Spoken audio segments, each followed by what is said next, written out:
ఎదుకే వస్తారన్న వాక్యాన్ని బట్టి వందనాలు చెల్లిస్తున్నాం ప్రభావ. అలాగే ఇక్కడ ఇద్దరు ముగ్గురు నా నామ చేరి ఉంటారు, వారి మధ్య నేను ఉంటాను సెలవిచ్చిన వాక్యాన్ని బట్టి వందనాలు చెల్లిస్తున్నాం తండ్రి. ఏదైనా పరిశుభ్రాంతలు కూడా మాకు సాయం చేసి నడిపించమని ప్రార్థిస్తున్నాం ప్రభావ. చిరవచ్చిన వీళ్ళకి వందనాలు చెల్లిస్తున్నాం తండ్రి. వారి మధ్యలో ఎవరుతున్నారో వారు కూడా సకాలంలో తోడుకురామని ప్రార్థిస్తున్నాం ప్రభావ. అలాగే జూమ్లో కనెక్ట్ అయిన వారిని కూడా పేరు పేరు చెప్పి జ్ఞాపకం చేసుకుని ఆయన కూడి కాదు నుంచి అంతవరకు మీరే అధ్యక్షత వహించి పాలు నడిపించమని ప్రార్థిస్తూ సంస్థను మీ చేతులకు అప్పగించుకుంటూ యేసునామమున చూడుకుంటున్నాం తండ్రి. ఆమేన్.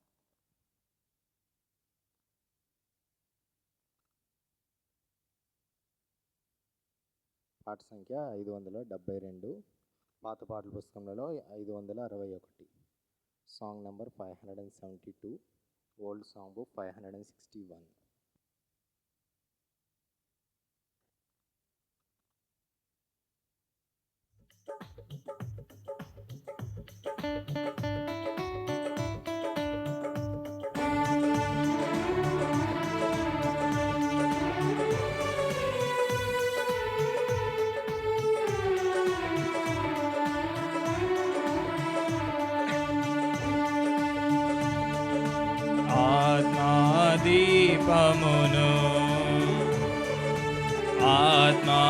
ఆత్మాదీపమును వెలిగించు యేసు ప్రభు. ఆత్మాదీపమును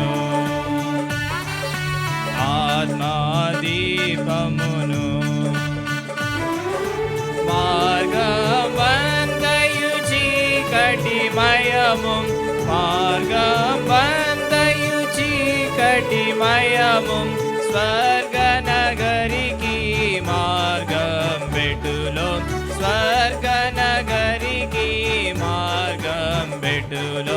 సదయా నీవే నన్ను పట్టుకొని, సదయా నీవే నన్ను పట్టుకొని, సరిగా నడుపుము ప్రేమ పదమున, సరిగా నడుపుము ప్రేమ పదమున. ఆత్మాదీపమును ఆత్మాదీపమును వెలిగించు యేసు ప్రభు. ఆత్మాదీపమును ఆత్మాదీపమును వసించుము నా హృదయమునందు, వసించుము నా హృదయమునందు, వసించుము నా నయనములందు, వసించు నా నయనములందు. అన్నియు నిర్వహించుచున్నావు, అన్నియు నిర్వహించుచున్నావు, కన్నును నిర్వహించుము ప్రభువా, కన్నును నిర్వహించుము ప్రభువా. ఆత్మాదీపమును ఆత్మాదీపమును వెలిగించు యేసు ప్రభు. ఆత్మాదీపమును ఆత్మాదీపమును కలుషాత్ములకై ప్రాణము పెట్టి, కలుషాత్ములకై ప్రాణము పెట్టి, కష్టములంతరింపజేసి, కష్టములంతరింపజేసి, కల్వరి సిలువలో కాచిన రక్తం, కల్వరి సిలువలో కాచిన రక్తం, కాలువయందు కడుగుము నన్ను, కాలువయందు కడుగుము నన్ను. ఆత్మాదీపమును ఆత్మాదీపమును వెలిగించు యేసు ప్రభు. ఆత్మాదీపమును ఆత్మాదీపమును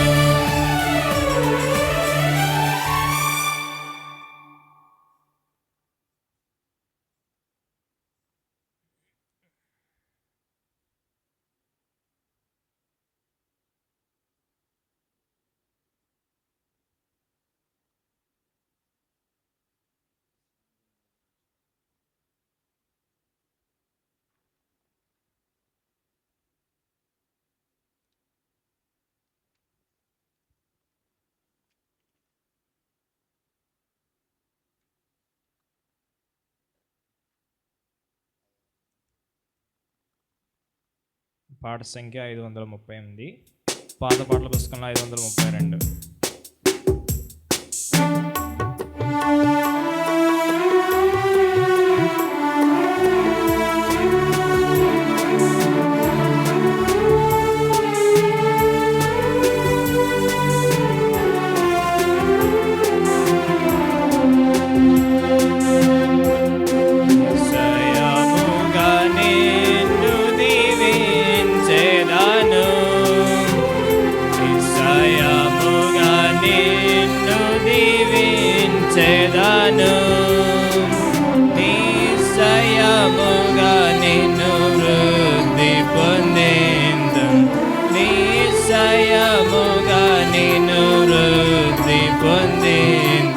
నిశ్చయముగా నిన్ను దీవించెదను, నిశ్చయముగా నిన్ను దీవించెదను.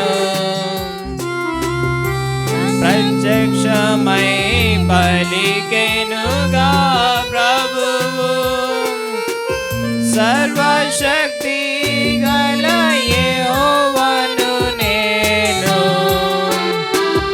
ప్రత్యక్షమై పలికెనుగా ప్రభువు,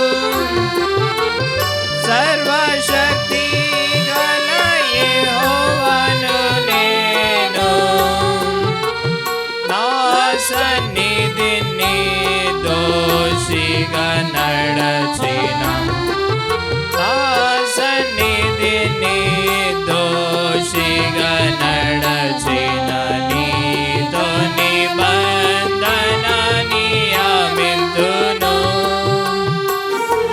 నీతో నిబంధన నియమింతును. నిశ్చయముగా నిన్ను దీవించెదను, నిశ్చయముగా నిన్ను దీవించెదను. నీ సంతానమును దీవించి నిన్ను ఫలింపజేసెదను, నీ సంతానమును దీవించి నిన్ను ఫలింపజేసెదను.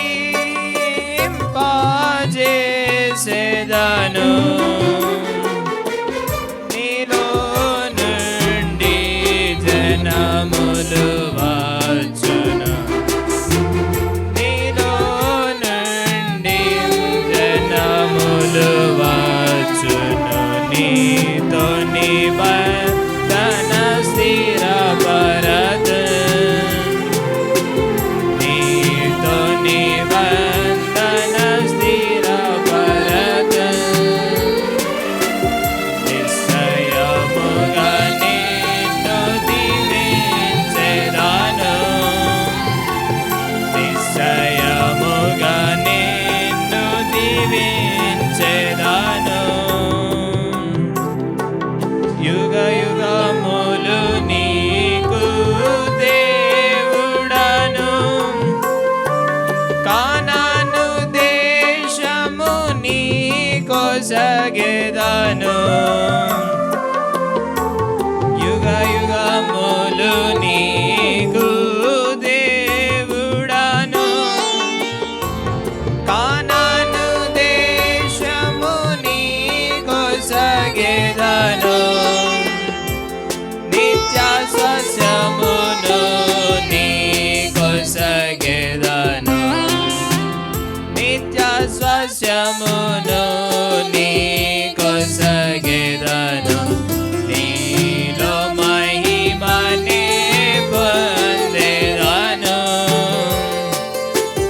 నీలో మహిమనే పొందెదను. నిశ్చయముగా నిన్ను దీవించెదను, నిశ్చయముగా నిన్ను దీవించెదను. గొప్ప జనముగా చేసెదను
బైబిల్ వల్ల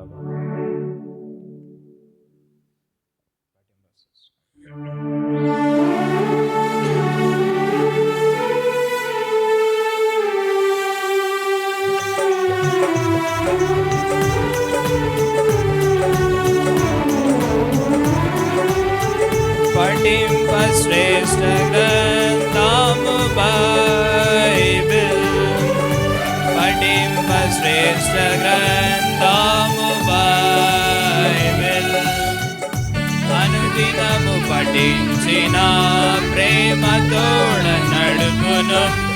ఓ పఠింప శ్రేష్ఠ గ్రంథము Bible.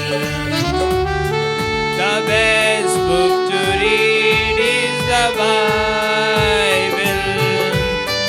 The best book to read is the Bible. If you read it every day, it will help you all the way. Oh, the best book to read is the Bible. दुनिया में सबसे प्यारे पुस्तक Bible, दुनिया में सबसे प्यारे पुस्तक बाइबल, पढ़ो कि उसका रोज बरोज मार्ग में कदर कोई ना हो. ओ दुनिया में सबसे प्यारे पुस्तक बाइबल.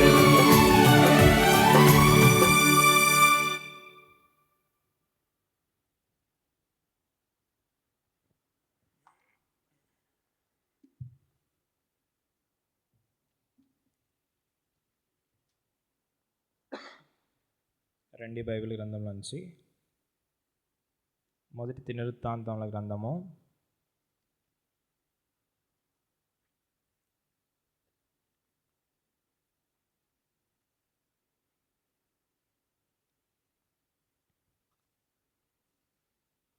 12వ అధ్యాయము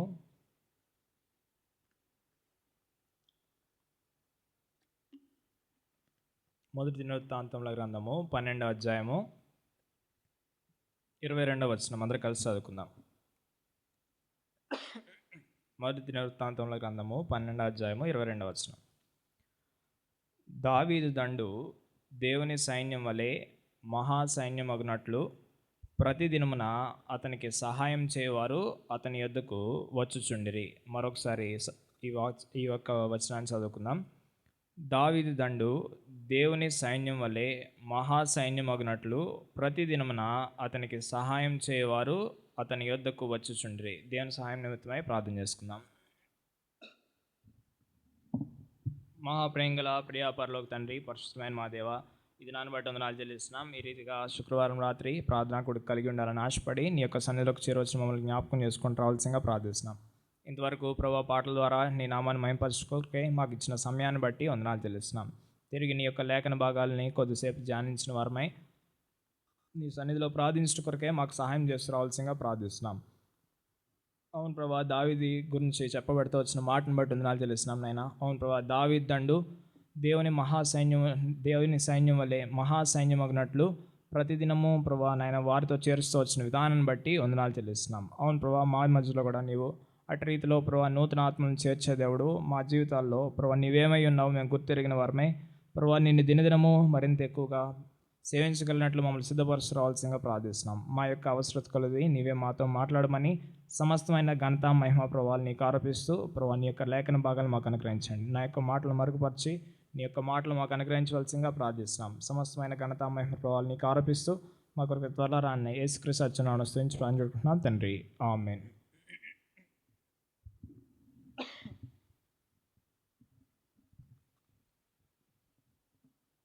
ఈ యొక్క వచనాన్ని కనుక మనం చూస్తున్నట్లయితే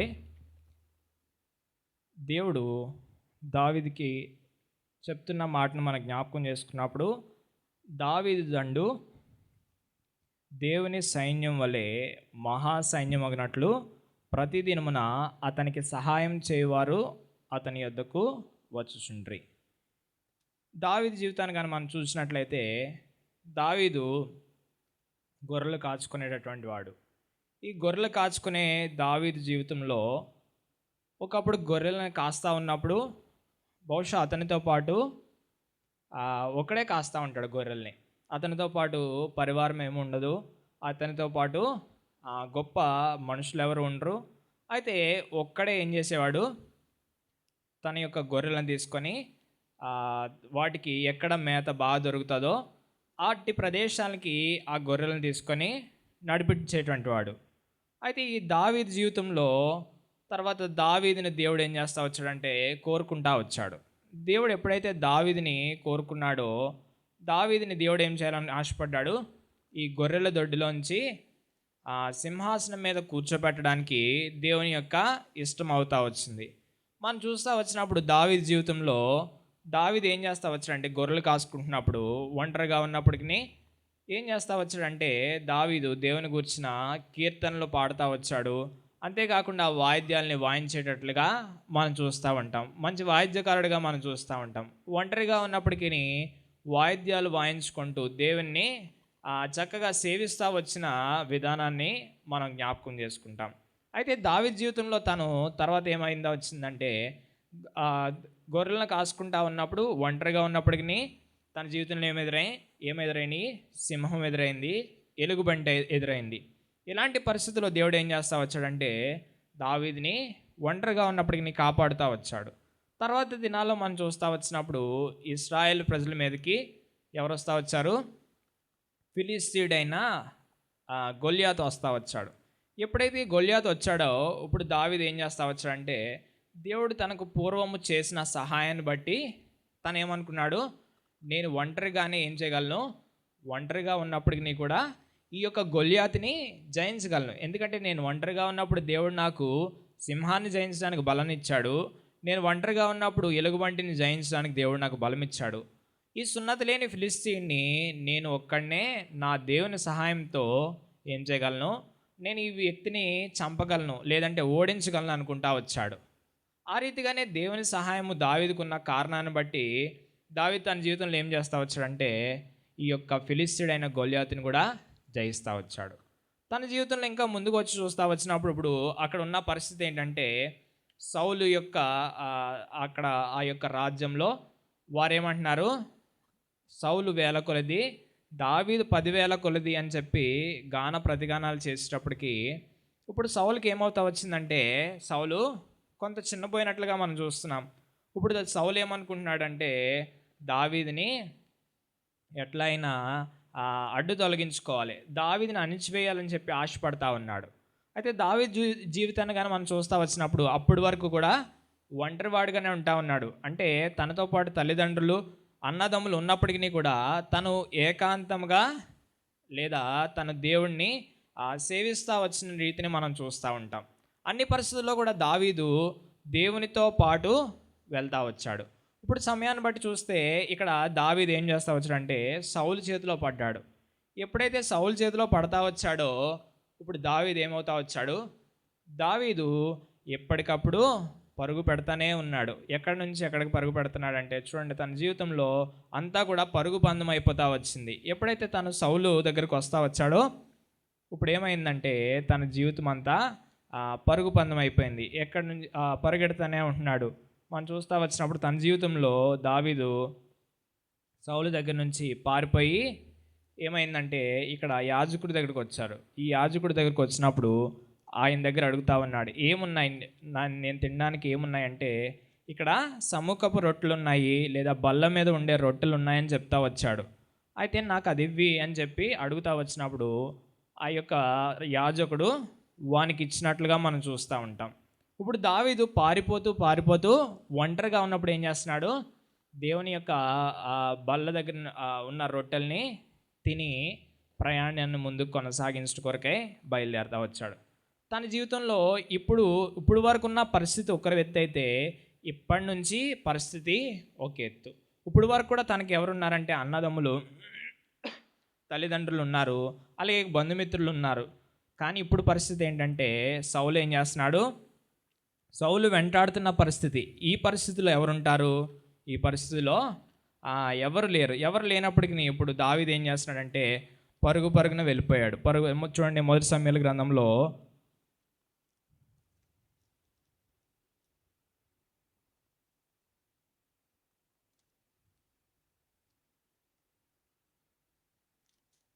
మొదటి సమూయేలు గ్రంథంలోకి మనం వచ్చినప్పుడు ఇక్కడ దావీదు జీవితంలో జరుగుతూ వచ్చిన సందర్భాలన్నీ కూడా ఇక్కడ ఈ యొక్క మొదటి సమూయేలు గ్రంథంలో 15 లేక 12 అధ్యాయం నుంచి సౌలు జీవితంలో జరిగింది, దావీదు జీవితంలో జరిగింది మనం చూస్తూ ఉంటాం. ఇప్పుడు మనం చూస్తూ వచ్చినప్పుడు ఈ యొక్క మొదటి సమూయేలు గ్రంథంలోకి మనం వచ్చినప్పుడు ఇక్కడ ఏం చూస్తున్నామంటే దావీదు తన జీవితంలో ఇక్కడ పరుగున ఆ యాజకుడి దగ్గర ఏమున్నాయని చెప్పి అడిగాడు, రొట్టెలు తీసుకున్నాడు, తర్వాత ఇంకేముందని అడిగాడు.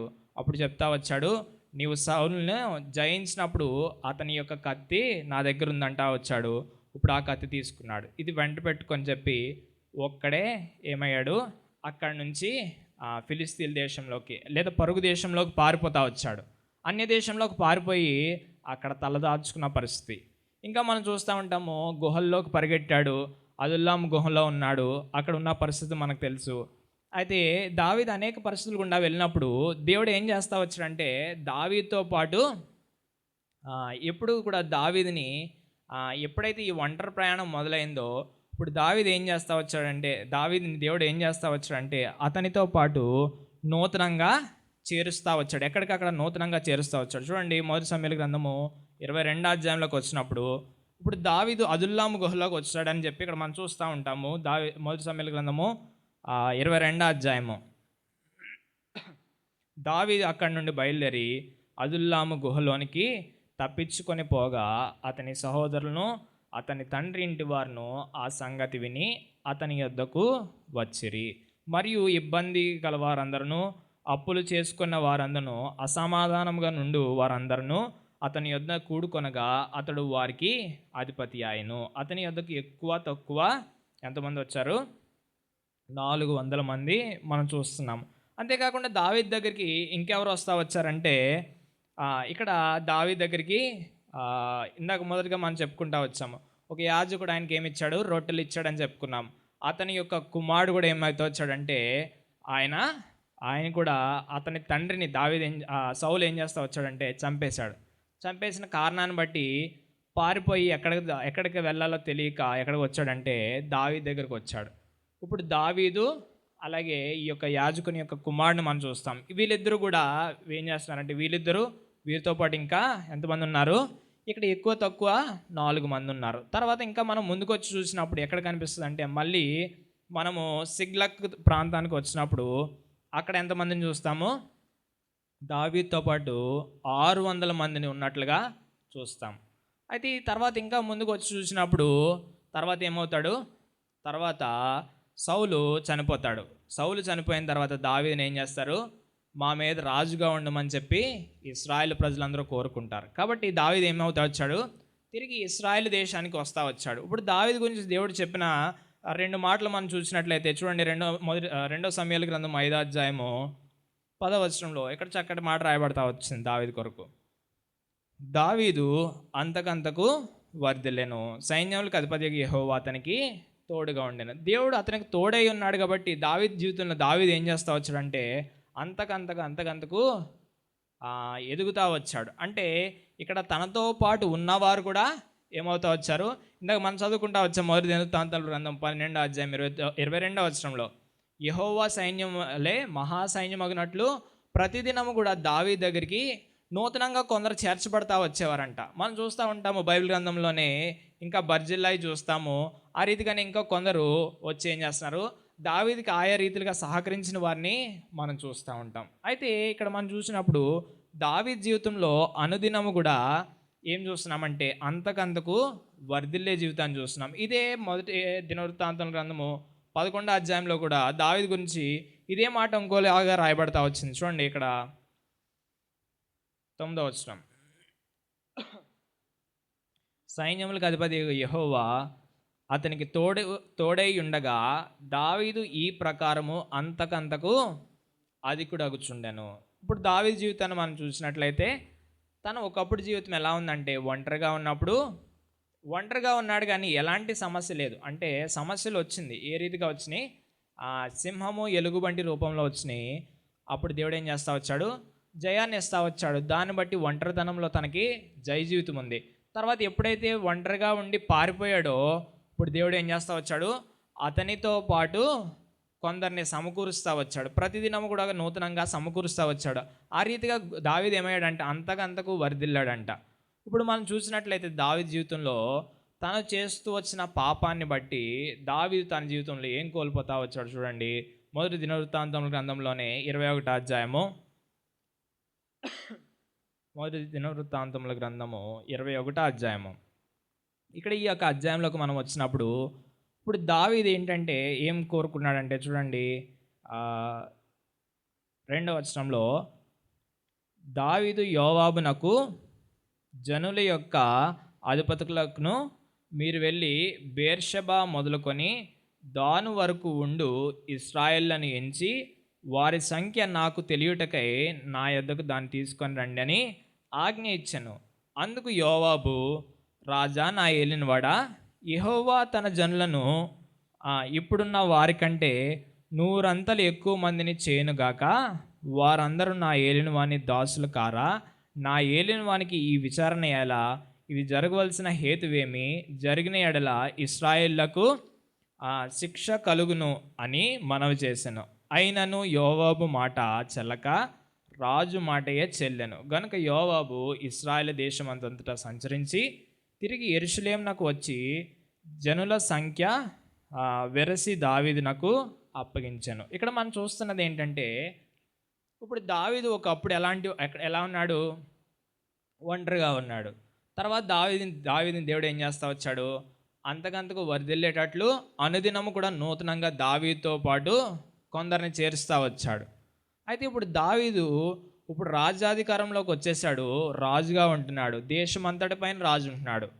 ఇప్పుడు దావీదుకు వచ్చిన ఆలోచన ఏంటంటే దాను మొదలుకొని బేర్షెబా వరకు ఎంతమంది ఉన్నారో లెక్క చూడాలనుకుంటున్నాడు.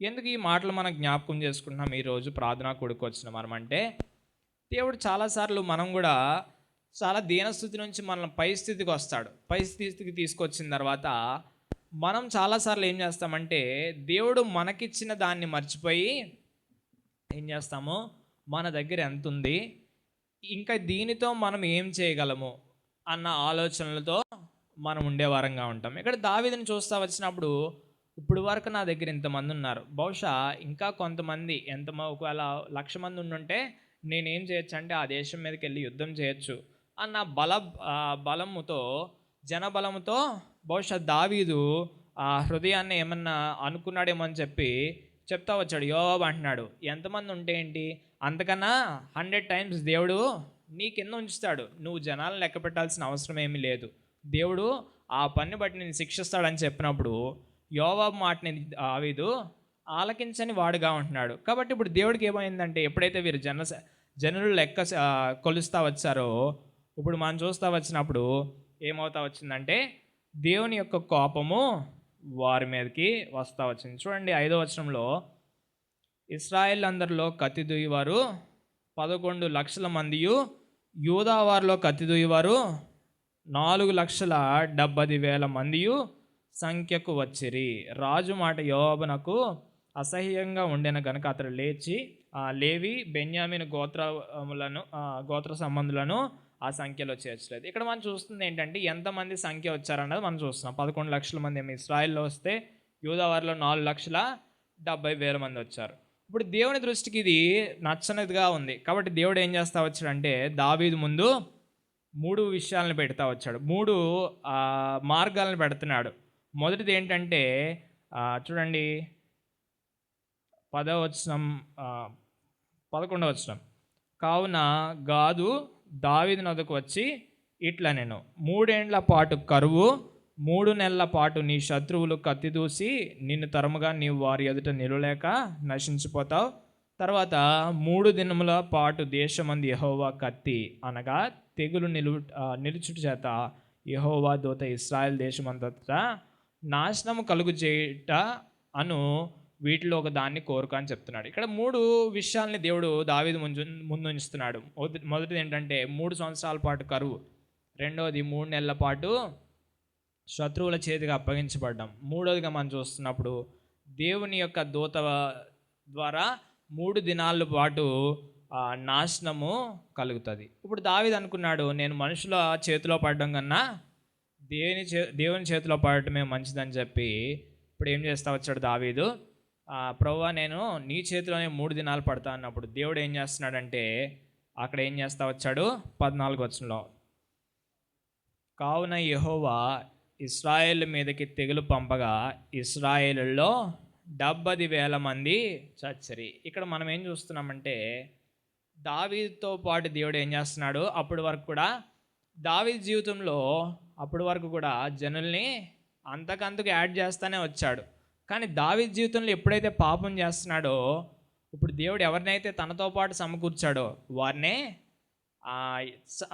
సంహరిస్తూ వచ్చాడు.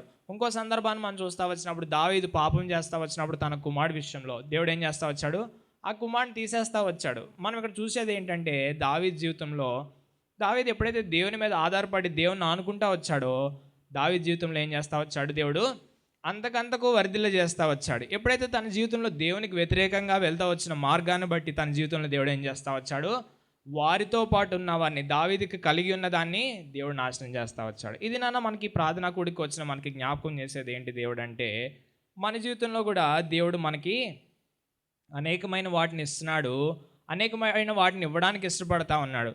ఇంకోటి ఏంటంటే దేవుడు మనల్ని అంతకంతకు వర్ధిల్లే వారంగా ఉండాలని దేవుడు ఇష్టపడతా వచ్చాడు.